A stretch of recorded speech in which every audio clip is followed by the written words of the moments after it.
Archer কারণে রোহিঙ্গাদের অহিংস যে রাজনৈতিক নেতৃত্ব সেটা বিকশিত হতে পারছিল না। আরসা রোহিঙ্গা শিবিরগুলোতেও অনেক চোরাগুপ্তা হামলা, ছিনতাই, খুন এগুলোর সাথে তাদের সংশ্লিষ্টতার অভিযোগ আছে। মিয়ানমার এবং বাংলাদেশের সম্পর্কটা কিন্তু খুব জটিল। ভারত তো গণতান্ত্রিক দেশ, অন্তত তারা বলেন। তারা কিন্তু এই মিয়ানমার সরকারের সমস্ত অন্যায়কে মেনে নিচ্ছে, মেনে নিয়েই দ্বিপক্ষীয় সম্পর্ক বরং আরও ভালো করার চেষ্টা করছে। আপনি জানেন যে আরাকান রোহিঙ্গা সালভেশন আর্মি যে প্রধান আতাউল্লাহ ওরফে আবু আম্বার জুনুনি গ্রেপ্তার হয়েছেন। এই আরসা সম্পর্কে একটু ধারণা দেবেন আমাদের, এবং তারা আসলে কি করতে চেয়েছিল এবং এই গ্রেপ্তারের প্রভাবটা কি হতে পারে? আরসা আমার বিবেচনায় একটা খুবই রহস্যময় গেরিলা সংগঠন। প্রথমত এই কারণে রহস্যময় যে আরসার ইতিহাস জানতে আমাদের 2017-তে যেতে হবে। যে 2017 সালে যে রোহিঙ্গারা এখানে আরাকানে গণহত্যার শিকার হলো এবং এখানে পালিয়ে আসলো অনেকে, সেটা হলো আরসার একটা সামরিক অভিযানের পর এই ঘটনাটা ঘটেছে। এবং আরসাকে যদি সামরিক অভিযান মিয়ানমারের সামরিক বাহিনীর সীমান্ত ঘাঁটিগুলোর উপর, আউটপোস্টগুলোর উপর আরসা 3-4টা জায়গায় একসাথে হামলা করে। সেই হামলার প্রতিক্রিয়া হিসাবে বর্মার সেনাবাহিনী মিলিটারি রোহিঙ্গাদের উপর চড়াও হয় এবং গণহত্যার শিকার হয় রোহিঙ্গারা।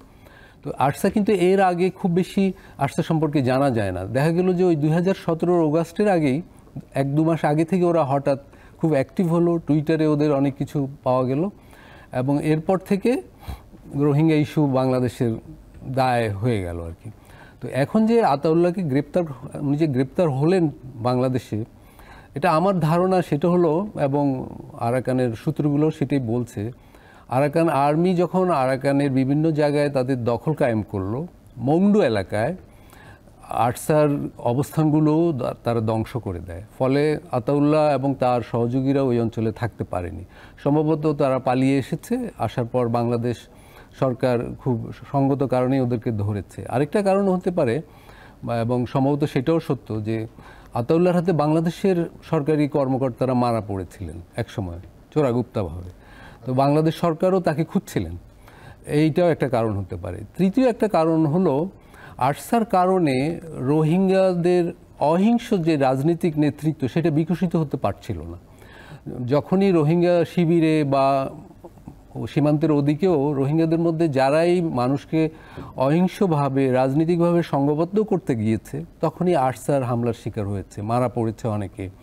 আরসা রোহিঙ্গা শিবিরগুলোতেও অনেক চোরাগুপ্তা হামলা, ছিনতাই, খুন এগুলোর সাথে তাদের সংশ্লিষ্টতার অভিযোগ আছে।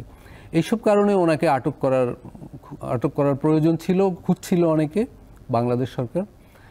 সেই সব মিলেই উনি আটক হয়েছেন আমি ধারণা করি। এবং আমি বলতে চাই যে ওনার আটক রোহিঙ্গাদের জন্য নেতিবাচক হবে না, ইতিবাচক হওয়ার সুযোগ আছে। এর ফলে রোহিঙ্গাদের মাঝে একটা রাজনৈতিক নেতৃত্ব বিকশিত হওয়ার সুযোগ তৈরি হয়েছে, যেটা এখন খুব দরকার রোহিঙ্গা সমাজে। বিশেষ করে যেহেতু আরসা একটা সশস্ত্র সংগঠন, তো এরা সরব ভাই, এই যে আরসা যেটা বললেন আলতাফ পারভেজ, যে একটা রাজনৈতিক প্রক্রিয়া শুরু হতে পারে, যেহেতু ওরা একটা সশস্ত্র বাহিনী ছিল, কিন্তু একই সাথে আপনি এটা হতে পারে কিনা এই গ্রেপ্তারের মধ্য দিয়ে বাংলাদেশ আরাকান আর্মি একই সাথে মিয়ানমার কর্তৃপক্ষকে একটা ভালো বার্তা দিতে পারে কিনা, বা নেগোসিয়েশনে কোনো ইতিবাচক ভূমিকা রাখতে পারে কিনা?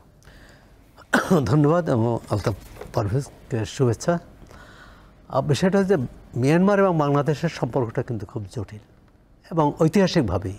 শুধু যে রোহিঙ্গারা এখানে শরণার্থী হিসেবে আসছে, এর আগে থেকেই সম্পর্ক স্বাভাবিক ছিল না, ব্রিটিশ আমল থেকেই। এবং এই সংকটের পেছনে ব্রিটিশদের ভূমিকা আছে। প্রথমত একটা জাতিগোষ্ঠীকে মিয়ানমার সরকার স্বীকারই করছে না স্বাধীনতার পর থেকে। তাদের কিন্তু পূর্ণ নাগরিক স্বীকার করছে না, একটা সহনাগরিক নাকি বলে এটারে, মানে এক ধরনের রেসিডেন্স হিসেবে মেনে নিয়েছে। পরবর্তীকালে যেটি, এবং সামরিক শাসকরাই কিন্তু এটা করেছে মিয়ানমারের। যার বরং সুচির বাবা যখন ক্ষমতায় ছিলেন কয়েক মাস, তখন কিন্তু এদেরকে নিয়ে কাজ করার একটা তাদের উদ্যোগ ছিল। পরবর্তীকালে আর মিয়ানমার দেশটি এমন আমি সেখানে যাওয়ার সৌভাগ্য হয়েছে, সৌভাগ্য বা দুর্ভাগ্য বলবো, যাওয়ার সুযোগ হয়েছে। দেশটা তো বিভিন্ন বহু জাতিগোষ্ঠী, 135টা জাতিগোষ্ঠী, এবং তার মধ্যে যুদ্ধে রত অনেকগুলো, শুধু এই যে আরাকান আর্মি লড়াই করছে সরকারের বিরুদ্ধে তা না, অনেকগুলো, সান, তারপর চীন, নানা জনগোষ্ঠী, এবং এদের মধ্যে একটা সম্পর্ক আছে। এখন যে বিষয়টি হচ্ছে যে রোহিঙ্গা সমস্যাটি রোহিঙ্গার স্থানীয় সমস্যা, যে একটি জাতিগোষ্ঠীর অস্তিত্ব অস্বীকার করা। এখন আরসার যে রাজনৈতিক কার্যক্রম, সেটার সাথে একটা ইসলামী মৌলবাদীদের একটা সম্পর্ক আছে বলে এরকম বিশেষজ্ঞরা মনে করেন। এটি একটু ভয়ের ব্যাপার, যে একটা হচ্ছে যে তাদের বিরুদ্ধে যদি শক্ত অবস্থান বাংলাদেশ সরকার নিতে পারে, তাহলে আন্তর্জাতিক মহলকেও এই বার্তাটা দেওয়া যাবে যে আমরা তাদের মানবিক কারণে সহায়তা করছি, এবং আমরা চাই না যে সেই সমস্যাটা মিয়ানমারের জন্য কোনো সমস্যা তৈরি হোক, সেটা আমরা চাই না, বরং মিয়ানমার আমাদের জন্য সমস্যা তৈরি করেছে। এখন এই সমস্যাটা কীভাবে সমাধান হবে?